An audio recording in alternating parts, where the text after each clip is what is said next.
Assalamualaikum warahmatullahi wabarakatuh. Baik, kali ini kita akan membahas mengenai himpunan. Kenalan dulu ya dengan himpunan. Himpunan adalah sekelompok objek atau benda yang memiliki karakteristik sama. Karakteristik samanya berupa ciri atau sifat dan terdefinisi dengan jelas. Ingat ya, syaratnya harus terdefinisi dengan jelas. Nah, di sini ada beberapa contoh himpunan. Kumpulan siswa dengan tinggi lebih dari 160 cm. Kumpulan ini merupakan himpunan karena batasannya jelas ya, hanya untuk siswa yang tingginya lebih dari 160 cm. Jadi, jika Budi dengan tinggi 150 cm, apakah termasuk dalam kumpulan ini? Jelas tidak, karena syaratnya di sini tingginya harus lebih dari 160 cm. Contoh yang kedua, kumpulan hewan berkaki 4. Nah, ini juga sudah jelas, jadi kumpulan hewannya berkaki 4. Jadi kalau ibu sebut di situ ayam, apakah ayam termasuk dalam kumpulan hewan berkaki 4? Jawabannya tidak. Kalau ibu sebut di situ sapi, apakah sapi merupakan kumpulan hewan berkaki 4? Jawabannya iya. Jadi jelas ya, hanya untuk hewan yang berkaki 4. Contoh yang ketiga, kumpulan siswa laki-laki di kelas 9A. Ini juga sudah jelas. Jadi hanya berupa siswa laki-laki di kelas 9A. Kalau ibu sebutkan Doni, kebetulan Doni itu siswa kelas 9A, ya dia termasuk anggota kumpulan ini. Kalau ibu sebut Desi, Desi bukan kumpulan siswa laki-laki, ya kan? Karena Desi adalah siswa perempuan. Lanjut kita ke contoh bukan himpunan. Nah, yang pertama ada kumpulan siswa tinggi. Ini merupakan contoh bukan himpunan karena syarat keanggotaannya tidak jelas ya. Batasan tingginya itu tidak jelas. Beda halnya dengan nomor 1 contoh yang di atas. Ini jelas. Harus tingginya lebih dari 160 cm. Kalau ini yang disebut tinggi itu belum jelas karena setiap orang mungkin akan berbeda dalam menafsirkan tinggi. Bisa jadi bagi kalian sudah tinggi tapi bagi ibu masih rendah, ya kan? Lagi yang kedua, kumpulan hewan lucu. Ini juga tidak jelas karena lucu itu sifatnya relatif. Bisa jadi kucing itu lucu bagi kalian tapi tidak bagi ibu.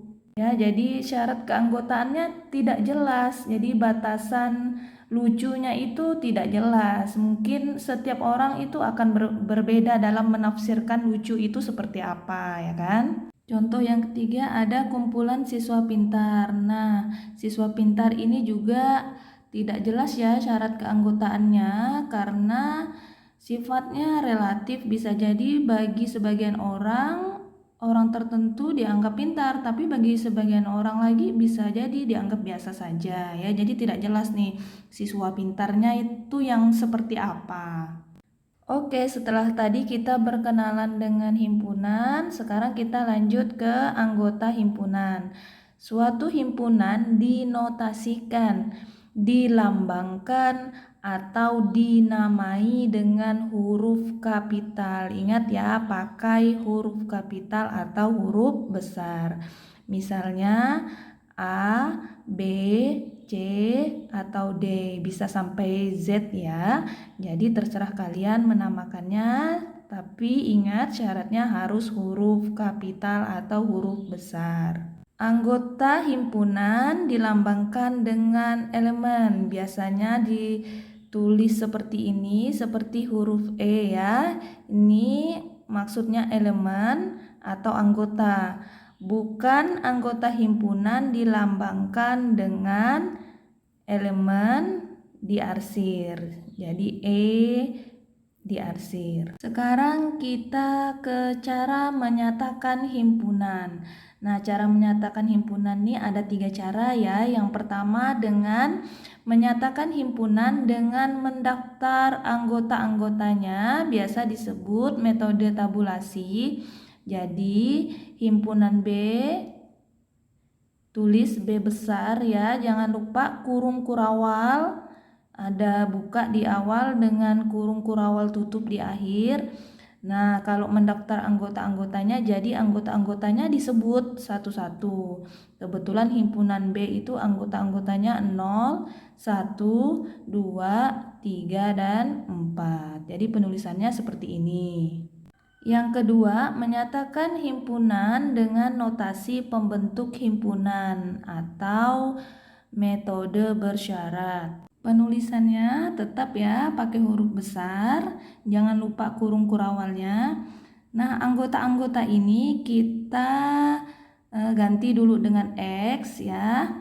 Jadi X di mana X kurang dari 5. Kenapa kurang dari 5 di sini ya?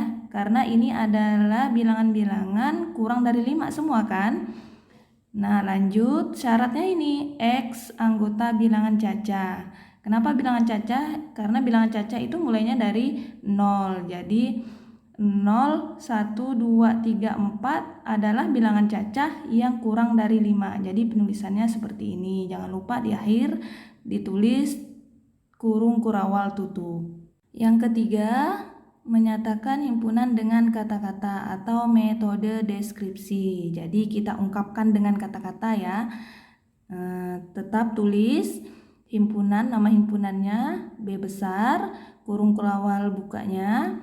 Nah, ini adalah bilangan cacah kurang dari 5. Jadi langsung saja kita tulis himpunan B, himpunan bilangan cacah kurang dari 5. Jangan lupa kurung kurawal tutupnya ya.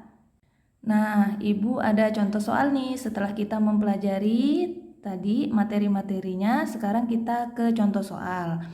Nyatakan himpunan berikut dengan kata-kata, dengan notasi pembentuk himpunan, dan dengan mendaftar anggota-anggotanya.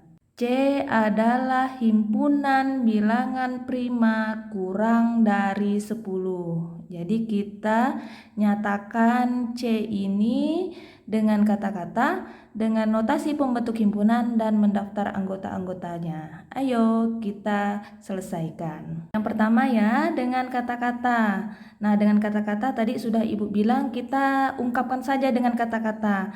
Berhubung C adalah himpunan bilangan prima kurang dari 10, nah kita tulis dulu nama himpunannya dengan huruf besar, jangan lupa kurung kurawal bukanya, bilangan prima kurang dari 10, tutup kurung kurawal, sesuai dengan soal ya, karena yang pertama ini dengan kata-kata, jadi ditulis saja.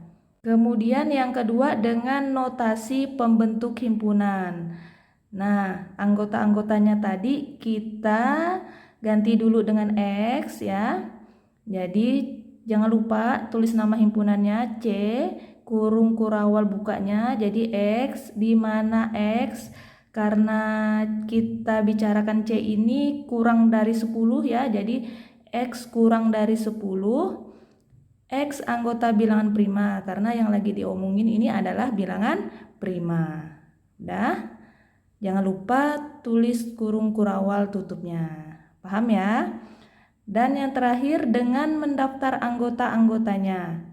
Nah, jadi kita daftar anggota-anggotanya satu-satu. Sebelumnya kita harus tahu dulu bilangan prima itu bilangan apa. Nah, bilangan prima itu adalah bilangan yang hanya bisa dibagi dengan satu dan dirinya sendiri ya. Jadi dari semua bilangan asli yang kurang dari 10 yang merupakan bilangan primanya adalah 2, 3, 5, dan 7 ya. Kenapa 4 tidak termasuk dalam bilangan prima? Karena 4 bisa dibagi 2 ya. 6 juga bisa dibagi 2, bisa dibagi 3. Kemudian 8 itu bisa dibagi 2, bisa dibagi 4. 9 itu bukan bilangan prima juga karena 9 itu bisa dibagi 3. Nah, jadi yang merupakan bilangan prima hanya 2, 3, 5, dan 7. Ini bilangan prima yang kurang dari 10.